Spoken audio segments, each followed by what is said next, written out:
आप देख रहे हैं टॉप स्टोरी। आपके साथ मैं हूं मलिका मल्होत्रा। टॉप स्टोरी में खबरें सिर्फ सुनाई नहीं, समझाई भी जाती है। वो खबरें जो आंखें खोलती हैं, सोच बदलती हैं। आपके लिए वो खबरें हैं, आप जो सवाल उठाते हैं, जवाब ढूंढते हैं और सच्चाई जानना चाहते हैं। हर अहम खबर सबसे साफ, सबसे सीधी जुबान में, बात वही जो सही में मायने रखे। आइए शुरुआत करते हैं टॉप स्टोरी की इस वक्त की टॉप 10 खबरों के साथ। ओडिशा के भुवनेश्वर में पीएम मोदी का रोड शो, बड़ी संख्या में लोगों ने किया पीएम का स्वागत। पीएम मोदी ने सिवान में आरजेडी पर साधा निशाना और कहा, बाबा साहेब की तस्वीर पैरों में रखते हैं और मैं दिल में। आरजेडी सुप्रीमो लालू यादव का ट्वीट, लिखा, बिहार हित में मौसम की चेतावनी। आज बिहार में झूठ, जुमलों और भ्रम की भारी बारिश हो रही है। गरज के साथ झूठे लुभावने वादों के ओले भी पड़ रहे हैं, संभल कर रहे। एसीबी के सामने पेश हुए मनीष सिसोदिया, दिल्ली के कथित क्लासरूम निर्माण घोटाले में हुई पूछताछ। दिल्ली में फर्जी डिग्री रैकेट का भांडाफोड़, 5000 से ज्यादा फर्जी डिग्री दस्तावेज बरामद। मामले में 5 लोग गिरफ्तार। 20 करोड़ रुपए की ठगी करने वाला वांछित अपराधी महाराष्ट्र से गिरफ्तार। दिल्ली पुलिस की क्राइम ब्रांच की साइबर सेल टीम ने गिरफ्तार किया। पश्चिम बंगाल के पुरुलिया में कार और ट्रक में भीषण टक्कर हो गई। इस हादसे में 9 लोगों की मौत हो गई। उत्तरकाशी में एक घर की दीवार गिरने से परिवार के 4 लोगों की मौत हो गई। मरने वालों में 2 बच्चे भी शामिल। आज एयर इंडिया की 8 उड़ानें रद्द की गई। मेंटेनेंस चेक और खराब मौसम का दिया हवाला। भारत और इंग्लैंड के बीच टेस्ट सीरीज में इंग्लैंड टॉस जीतकर पहले गेंदबाजी कर रहा है। लंच तक भारत के 2 विकेट गिरे। तो आइए आज की टॉप स्टोरी की बात करते हैं। पश्चिम एशिया में ईरान और इजरायल की लड़ाई का आज 8वां दिन है। लड़ाई जल्द खत्म होने के आसार नहीं दिख रहे, बल्कि हर दिन एक नई चुनौती लेकर आ रहा है। लगातार ये डर बना हुआ है कि अमेरिका भी इस लड़ाई में उतर सकता है, लेकिन कब, यह अभी तय नहीं है। अमेरिका के राष्ट्रपति डोनाल्ड ट्रंप का कहना है कि वो अगले 2 हफ्ते में इस बारे में कोई फैसला ले सकते हैं। इस बीच इजरायल के भयानक हमलों के जवाब में ईरान भी इजरायल के तमाम ठिकानों को निशाना बना रहा है। जैसे 8वें दिन की शुरुआत इजरायल पर ईरान के मिसाइल हमलों के साथ हुई। ये तस्वीरें भी आपको हम दिखा रहे हैं। देखिए तबाही की ये तस्वीरें। हमलों के बाद क्या मंजर है वहां, इन तस्वीरों में देखकर समझा जा सकता है। तो जिस तरह इजरायल अपने सबसे घातक हथियारों का इस्तेमाल कर रहा है, उसी तरह ईरान ने भी मध्य इजरायल के ऊपर अपनी एक घातक मिसाइल से हमला किया जो क्लस्टर बम से लैस थी। मध्य इजरायल के अजोर कस्बे में इस क्लस्टर बम से नुकसान की खबर है। इजरायल से आ रही रिपोर्ट्स के मुताबिक मिसाइल का वॉरहेड जब जमीन से 7 किलोमीटर ऊपर बिखरा तो उसमें से करीब 20 से 25 छोटे बम निकले, जिन्होंने करीब 8 किलोमीटर के दायरे में कई जगह नुकसान पहुंचाया। हालांकि किसी के हताहत होने की अभी तक खबर नहीं है। इजरायल की सेना ने लोगों को आगाह किया है कि कुछ बम ऐसे भी हो सकते हैं जो फटे ना हो, लिहाजा लोग किसी भी ऐसी संदिग्ध चीज से दूरी बनाएं, दूर रहें। इस युद्ध में पहली बार दोनों में से किसी देश ने क्लस्टर बम का इस्तेमाल किया है। आपको बताते हैं कि क्लस्टर बम कैसे काम करता है। हवा, जमीन या समुद्र से किसी मिसाइल या रॉकेट से क्लस्टर बमों को दागा जा सकता है। इसमें जो क्लस्टर बम होता है वो एक तरह का खोल होता है जिसके अंदर कई बम एक साथ फिट होते हैं।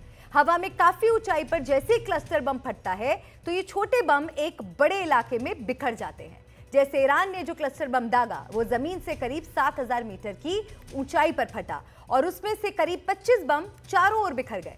ये बम नीचे 8000 मीटर के दायरे में बिखर गए, यानी नुकसान का दायरा काफी बड़ा रहा।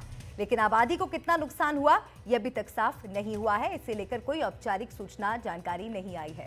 इजरायल पर ईरान के हमले लगातार तेज हो रहे हैं। कल ही ईरान की एक बैलिस्टिक मिसाइल ने दक्षिण इजरायल के बेरशेबा इलाके में सोरोका मेडिकल सेंटर को निशाना बनाया। हमले में कई लोगों के घायल होने की खबर है। हालांकि पहले से चेतावनी के कारण कई मरीजों को समय पर बाहर निकाल लिया गया।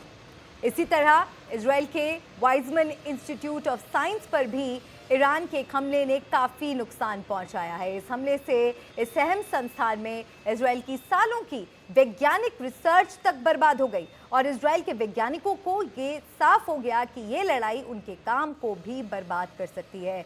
ईरान के हमलों में इजरायल में अब तक 8000 लोगों को अपने घर छोड़कर जाना पड़ा है। हमले में इमारतों, वाहनों को नुकसान से जुड़े मुआवजे की करीब 30,000 शिकायतें आई हैं।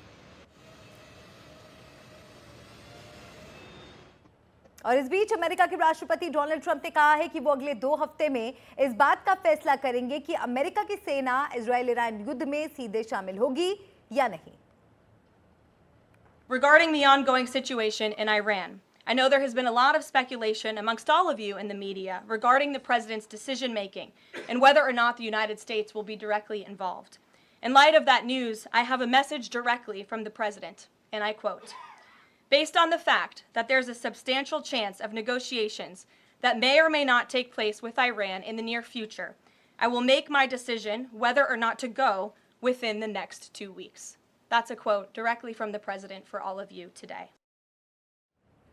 तो अमेरिका का आगे क्या रुख होने वाला है, इस पर सभी की नजर बनी हुई है। दरअसल इजराइल को अमेरिका की जरूरत जिस एक जगह सबसे ज्यादा पड़ेगी वो है ईरान का फोर्डो यूरेनियम एनरिचमेंट फैसिलिटी, जो पहाड़ियों में जमीन के काफी अंदर है। और इसके लिए अमेरिका के बंकर बस्टर बमों की जरूरत पड़ेगी जो 200 फीट नीचे तक तबाही मचा सकते हैं। इस बीच ईरान के विदेश मंत्री अब्बास अराक्ची जिनेवा में हैं, जहां वो ईरान के परमाणु कार्यक्रम पर फ्रांस, जर्मनी और ब्रिटेन के विदेश मंत्रियों से बातचीत करेंगे। इस बीच इजराइल के ईरान पर हमले जारी है। इजराइल के रक्षा मंत्री इजराइल काज ने कल कहा कि ईरान के सर्वोच्च नेता अयातुल्ला खामेनेई को खत्म करना उनके अभियान का हिस्सा है। उधर ये डर है कि ईरान जवाब में हॉर्मुज स्ट्रेट को बंद कर देंगे। क्या होगा अगर हॉर्मुज स्ट्रेट को ईरान ने बंद कर दिया, इस पर ज्यादा जानकारी दे रहे हैं मेरे सहयोगी सुशील बहुगुणा। इजराइल ईरान युद्ध के बीच पूरी दुनिया की निगाहें जिन खास जगहों पर लगी हैं उनमें से एक है स्ट्रेट ऑफ होर्मुज यानी होर्मुज जल संधि। समंदर का ये करीब 33 किलोमीटर लंबा वो संकरा गलियारा है जो फारस की खाड़ी को ओमान की खाड़ी और फिर अरब सागर से जोड़ता है।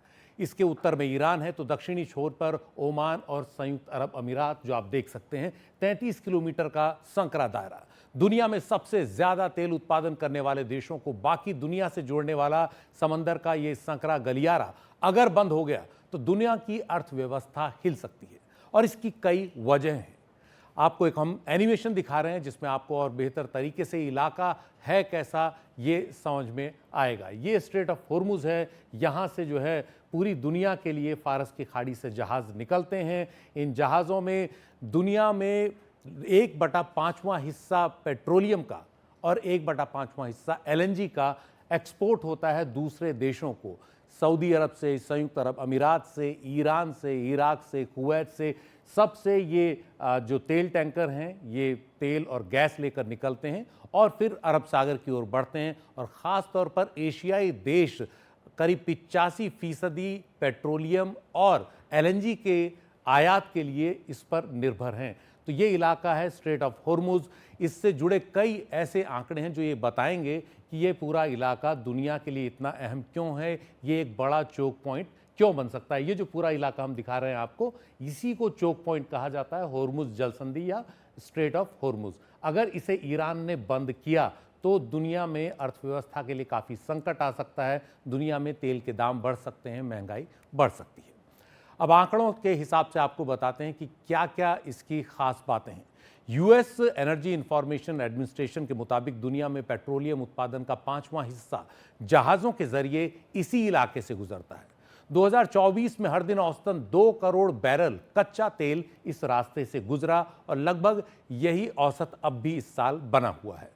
सबसे ज़्यादा करीब 40% निर्यात सऊदी अरब ने किया है यहाँ से। तो सऊदी अरब को भयानक नुकसान होगा अगर इराक ने इस इलाके को बंद किया।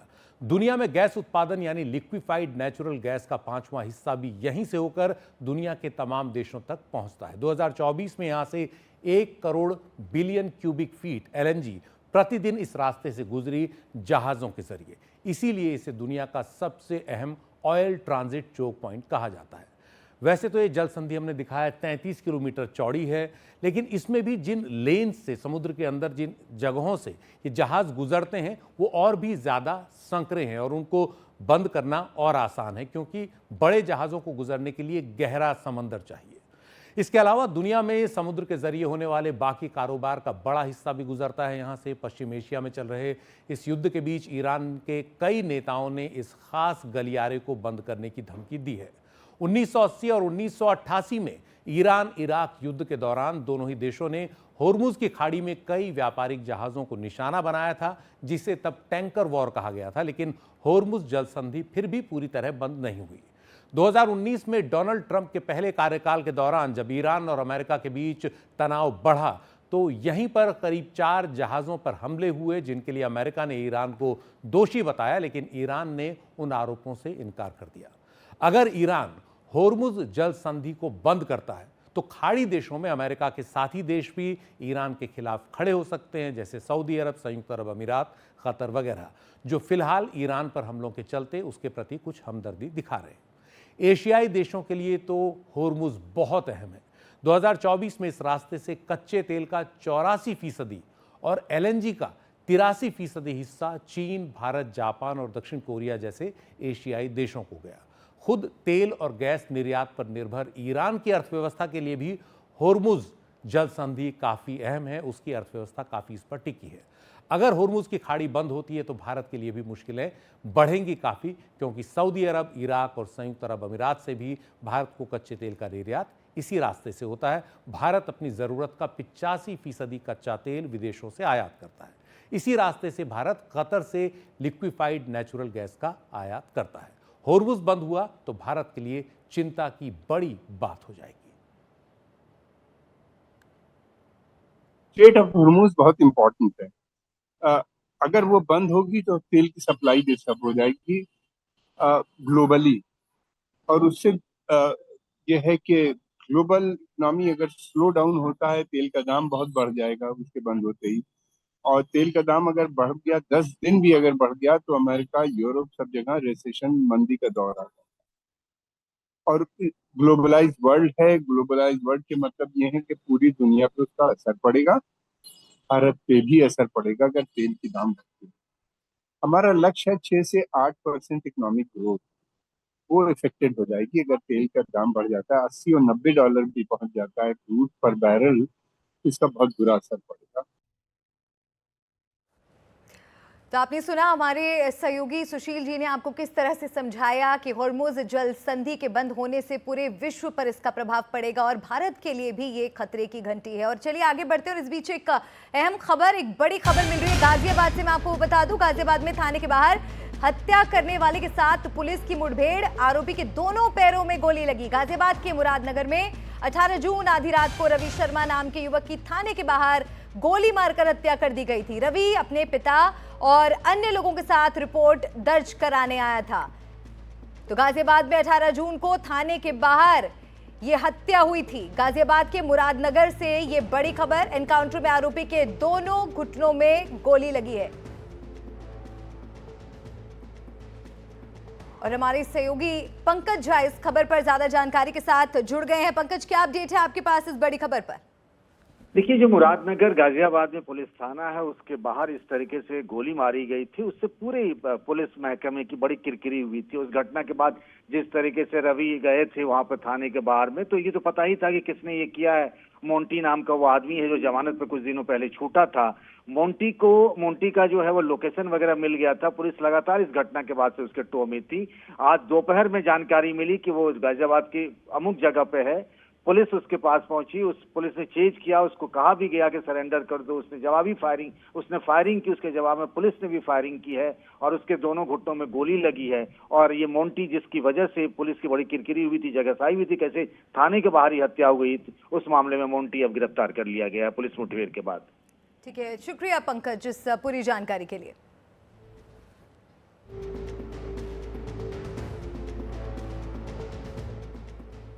और आइए टॉप स्टोरी में आगे बढ़ते हैं। ईरान को भयानक नुकसान पहुंचाने के बाद अब इजरायल की निगाहें ईरान के सर्वोच्च नेता आयतुल्लाह अली खामनेई पर लगी है। इजरायल के रक्षा मंत्री ने साफ कर दिया है कि खामनेई को खत्म करना उसके अभियान का हिस्सा है।